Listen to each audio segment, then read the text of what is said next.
Hello students, in this lecture we are going to start with electrical capacitors. But before starting electrical capacitor, we must understand what basically capacitance is. So we'll start this lecture with the topic electrical capacitance. Now what is electrical capacitance? It is related to the ability of a conductor to store the electrical charge or energy. A conductor has a capability to store charge or energy, and that capability or ability of a conductor is known as electrical capacitance. What is the basically use of this electrical capacitance? You must have seen a capacitor is an instrument which is widely used in our ceiling fan. What is the use of this capacitor? So the basic use of this capacitor is to provide the starting torque to a fan. Let me give you an example. Let's say if a fan is not working properly, then what we do sometime is we simply push the fan slowly or give it a small motion. Once it comes into a motion, the fan starts running, or you can say if you push the blade of the fan, it comes in motion, and sometimes it does happen that the fan starts rotating. Now why did it rotate? It rotated because you gave it a starting push or a starting torque. So instead of giving it a starting torque or a starting push mechanically, we do it electrically with the help of capacitors. Capacitors are simply devices which store energy in them. They don't store charge. I will repeat it again. They don't store charge, they store energy in them, and when needed they provide the energy to the instrument. In this case it is the fan, which gives it a starting push or a starting torque, and the fan starts rotating. So this is the basic work of a capacitor.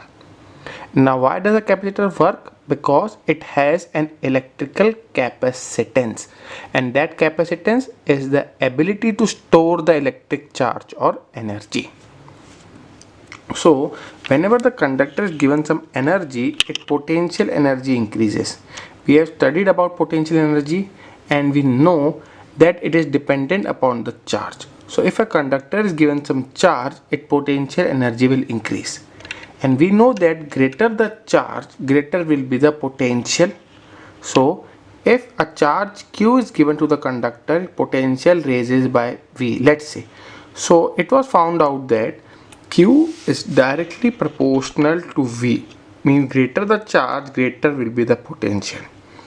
Now to remove this proportionality sign, we use a constant over here which is denoted by C, and this is known as the electrical capacitance of the conductor, which is numerically equal to the charge required to raise the potential of a conductor by unity. It means if I need to raise the potential of a conductor from 5 volt to 6 volt, I will require some charge, or you can say some charge must be given to the conductor. So that amount of charge which increases the potential of a conductor by unity is known as electrical capacitance. So here we can say that C will be given by Q upon V. So I can write C is equal to Q upon V, where C is the electrical capacitance. Now it must have some SI unit, and the SI unit of capacitance is farad, and 1 farad is equal to 1 coulomb upon 1 volt. So this is the basic of electrical capacitance. You must remember that capacitance is always a positive quantity. It can't be negative. It is always a positive quantity. Next we are going to study about an instrument which uses the concept of electrical capacitance. That is, it can save or store large amount of energy or charge in a small space. So capacitor is an arrangement for storing large amount of electrical charges and hence energy in a small space. Now how does this actually happens?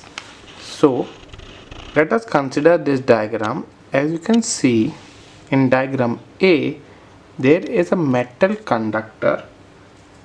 It is basically a insulated metal conductor. Now what basically insulated metal conductor is?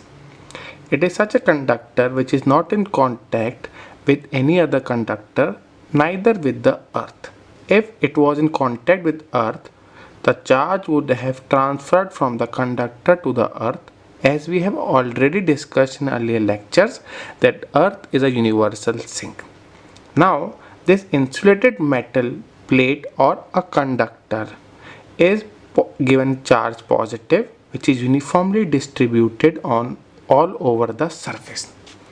Next, we bring another conductor B very close to this conductor A, and due to induction, negative charge is induced in the inner portion of the conductor B, whereas positive charge is induced on the outer surface of the conductor B.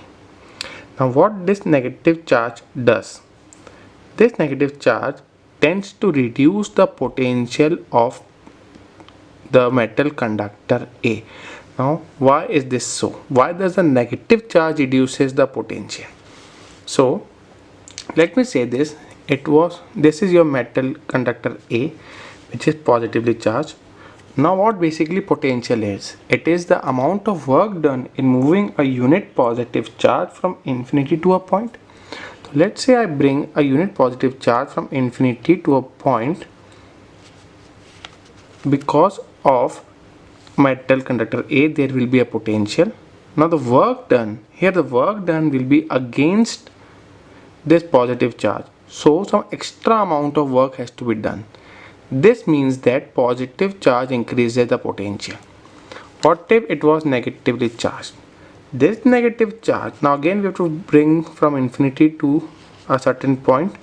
The work done will be less, as this negative charge will tend to attract this positive charge.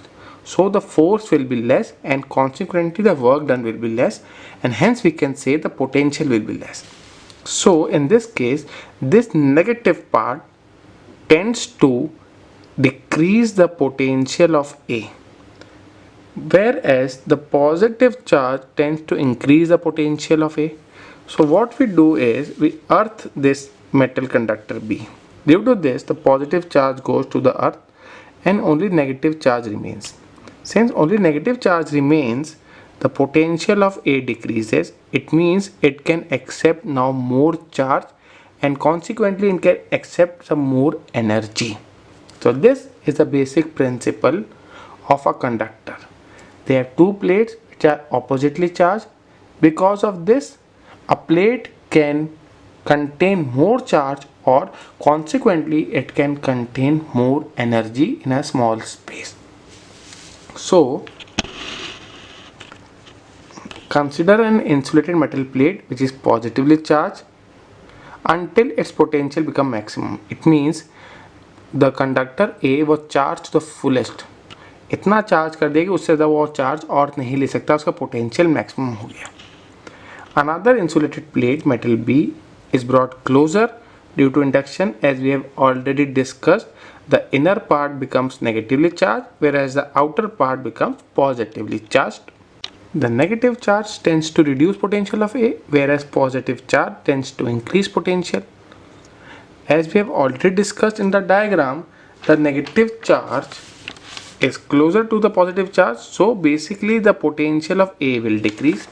Once the potential of A is decreased, it can now accept large amount of charge, hence it can store large amount of charge, consequently it will store large amount of energy. So talking about the principle, capacitance of a conductor is increased considerably by bringing near it an uncharged conductor connected to earth.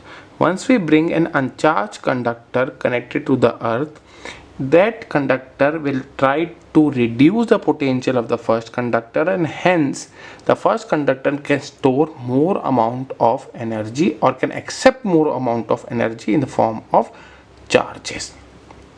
Now what is the symbol of a charge? This is basically the symbol of a charge. If there is an arrow over it, It means the capacitance of the charge of the capacitor is variable.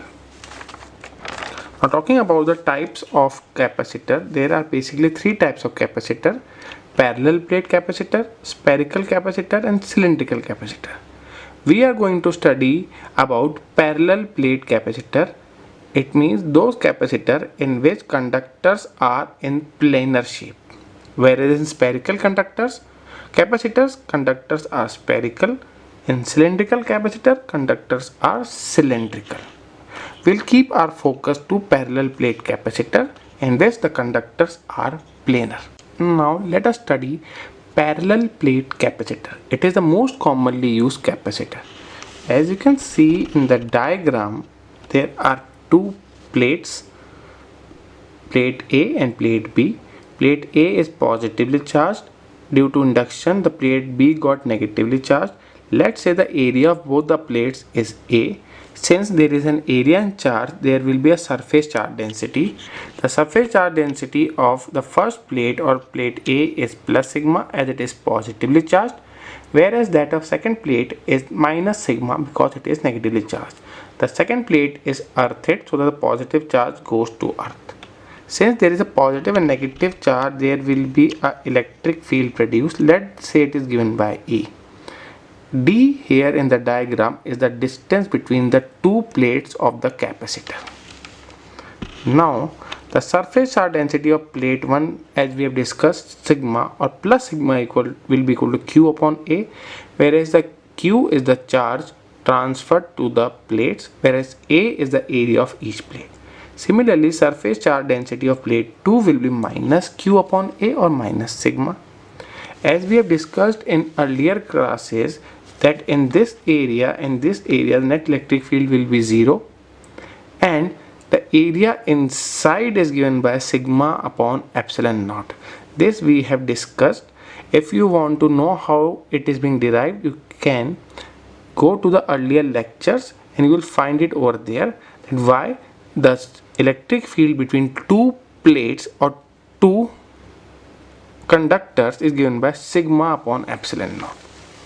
So in the region between the plates separated by vacuum, it is very important, separated by vacuum is given by E is equal to sigma by epsilon naught. If there had been some other material other than air or vacuum, then we have used epsilon instead of epsilon naught. Since it is separated by air or vacuum, E is given by sigma upon epsilon naught. Now we know sigma is equal to Q upon A, so E becomes Q upon A epsilon naught. Now what is the relation between potential difference and electric field? Now we know that V is equal to E into D, or E is equal to dV or dx. So here potential is given by E into D, where D is the distance between the two conductors. Putting the value, we get V is equal to Q D upon A epsilon naught. Now what is the capacity or the capacitance of the conductor? As we have already discussed that C is equal to Q upon V. In the starting lecture we have discussed that C is equal to Q upon V. So the capacity of the parallel plate capacitor will be given by Q upon V. Putting the value of V, that is QD upon A epsilon naught, we get E epsilon naught A upon D. The capacitance or the capacity of a parallel plate capacitor is given by epsilon naught A upon D. Up till now we have discussed what is electrical capacitance and what are capacitors. Now we'll study how the capacitors can be connected under the topic grouping of capacitors. We must note that capacitors were earlier known as condenser, and sometimes in exams they may ask you about condenser. Condenser are basically capacitors. So talking about grouping of capacitors, there are two ways in which the capacitors can be connected. The first one is series combination, whereas the second one is parallel combination. It is quite similar to the grouping of resistance which you people might have studied in class 10. So first let us study series combination. As you can see, three capacitors are connected to each other such that the end of the one capacitor is connected to the starting of second capacitor, and the end of second capacitor is connected to the starting of third capacitor. Such an arrangement is known as series combination. Let's say it is connected across a potential difference of V. Because of potential difference of V, let's say some charge Q is transferred. As they are connected in series, same charge Q will get transferred through all the three capacitors. And once the charge is passed, there will be a potential difference created. Let's say the potential difference across first capacitor is V1, that across second is V2, and across third is V3. So we know that, or as shown in diagram, V will be equal to V1 plus V2 plus V3. So V is equal to V1 plus V2 plus V3. We have already discussed that V is equal to Q upon C, and Q is same in all the capacitor as they are connected in series combination. So putting this value, we'll get Q upon CT. CT is the net capacitance of the group or the combination, is equal to Q upon C1 plus Q upon C2 plus Q upon C3. Since Q is common factor, I'll cancel out and I finally get 1 upon CT is equal to 1 upon C1 plus 1 upon C2 plus 1 upon C3 and so on.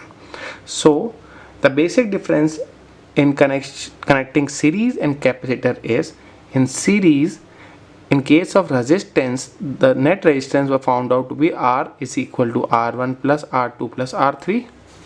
R is equal to R1 plus R2 plus R3. And here it is given by 1 by Ct is equal to 1 by C1 plus 1 by C2 plus 1 by C3. Next, we are going to study about capacitors in parallel. This is the arrangement in which the capacitors are connected in parallel combination. Let's say Q charge is being transferred. Since there are three different paths, so the Q will get distributed in Q1, Q2 and Q3. In this, the starting and end point of all the capacitors are same, so the potential difference across each capacitor will be equal to the net potential difference across which it is being connected. So we can write Q is equal to Q1 plus Q2 plus Q3 as Q has been distributed, and as we know Q is equal to CV, so we'll write CP. CP is the total capacitance connected in parallel into V is equal to C1V, C2V, C3V. If I cancel out V as it is the common factor, I finally get Cp is equal to C1 plus C2 plus C3. Using this formula, you can find out the total capacitance of the capacitors connected in parallel combination. In the next lecture, we'll study about the energy stored in capacitors. Thank you students for listening patiently.